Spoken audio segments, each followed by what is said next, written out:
Danis, and this is my presentation for the management and maintenance project in computing and data center management. This presentation will be 5 minutes up to 10 minutes long, hopefully, and I will present the 3 servers that I have created. I have done a DNS, a web server, and a file server, and I will present the most interesting parts and the most fun parts to me. Now, this is a DNS server, and its IP address ends in 139. We also have a web server that has an IP ending with 140 here. These are the graphical interface servers. The file server, though, is a command line interface, but of course works like the others, minus the graphics. Now, this ends in 138, and there we have the IP addresses. It's very important to name those IP addresses in order for us to recognize and have confidence in sending the proper pings and communicating with the correct server. Now, sudo nano, we are going to open the hosts file, which accommodates the IP address versus their names. We will give some names to those servers, and then we'll be able to find them according to those names. Perfect. So here we see our file server, our web server, and our DNS server. These were previously named by me. Now let us try server file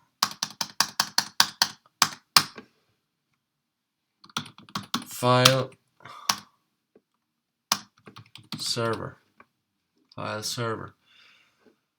I will try to show you a change in the document. Control O in order to write this, then enter, then X, and we are out. Clear that, and now let's try to ping ourselves, since we renamed ourselves. Ping 3 times the file server.local. There we have it. It immediately recognized the name of that server. Now we have to rename it back to the normal, and we'll continue with the presentation. So sudo nano hosts.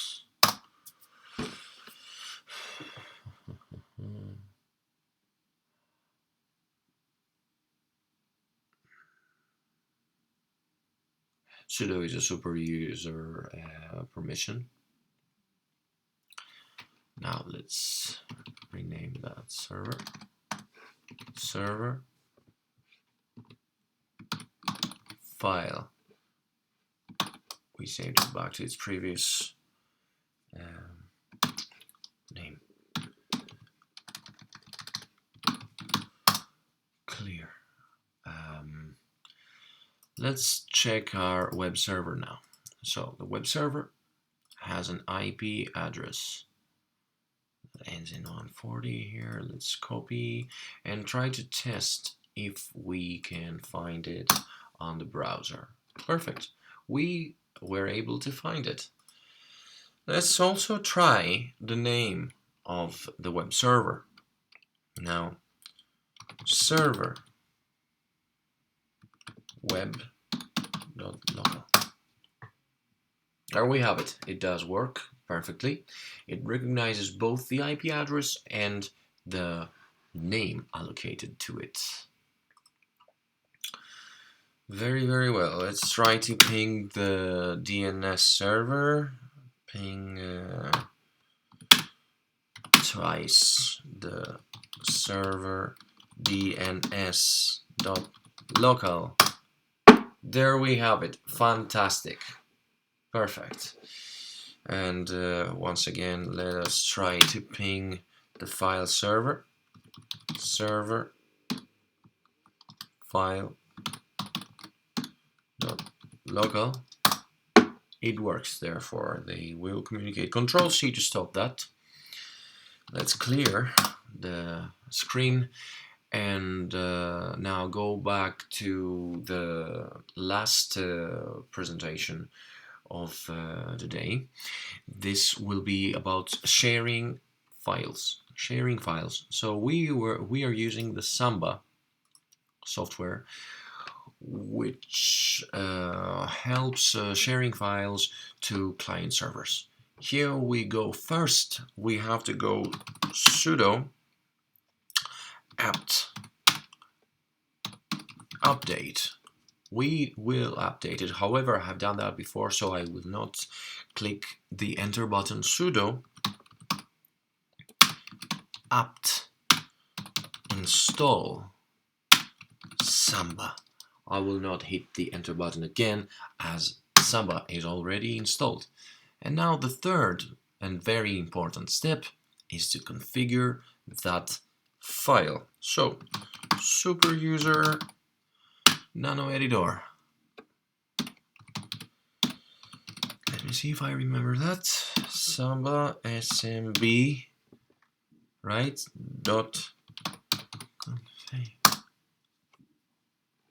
See, Samba smb.conf. Now this will open the editor. The editor has many options inside, including interfaces specific to have access to that share, for example. There we have it. It's open already.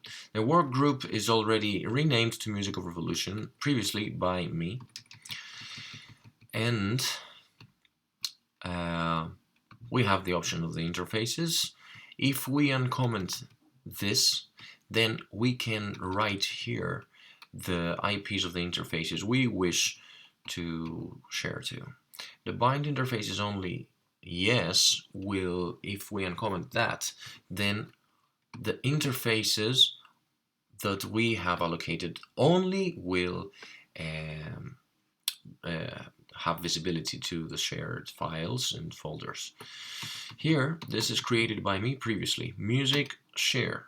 Now I will create a minor change to this document, deleting the music, and I will keep only the share, okay? Comment, this is a shared music folder. The path is the Music of Revolution test 1. This was the first document I created when I created this server. The file server was the first thing, the directory. Browsable, yes, the directory is browsable. We can find it from others. It's not only read, because it's also write. The valid user should only be me for the moment, at least. It's Irdanis. Control O, and we saved the changes. Let us also, not clear, but we have to restart Samba now in order for the changes to take immediate effect. Service smb d restart. Enter. Perfect. I believe it worked already.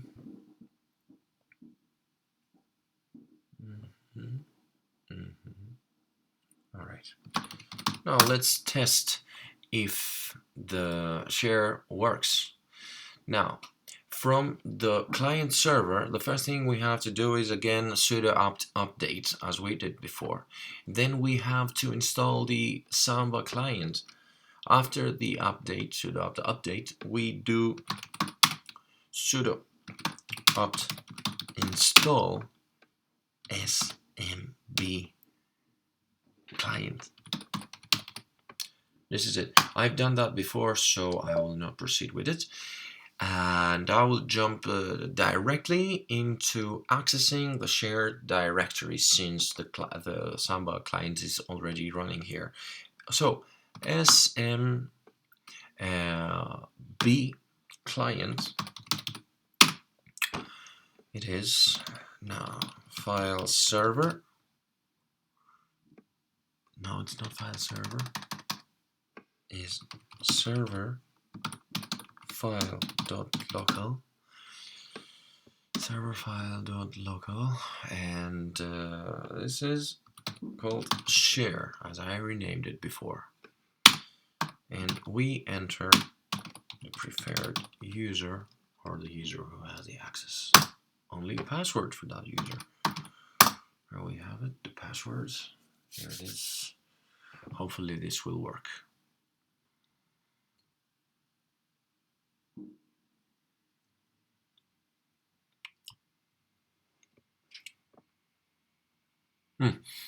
Perfect.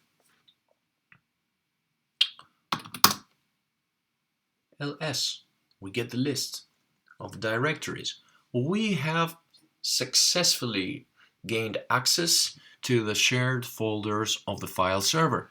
As you can see, I have a no-rock file, a rock file. These are directories.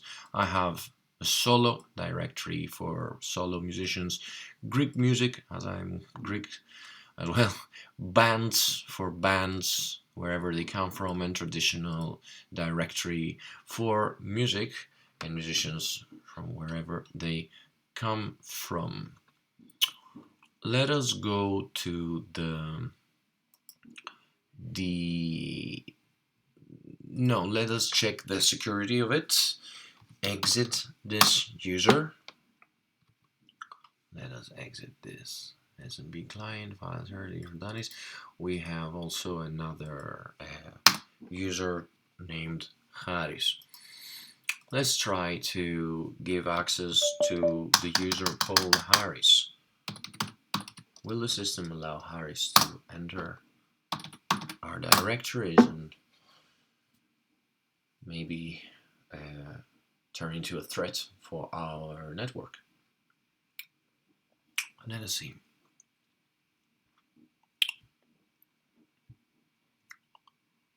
Here we have it. Access denied. This is a security success. We have created an access control system that will allow only the valid users to gain access to those folders. I hope I didn't run out of time. Thank you so much for watching until the end, and I wish all the best for the new year. Thank you very much.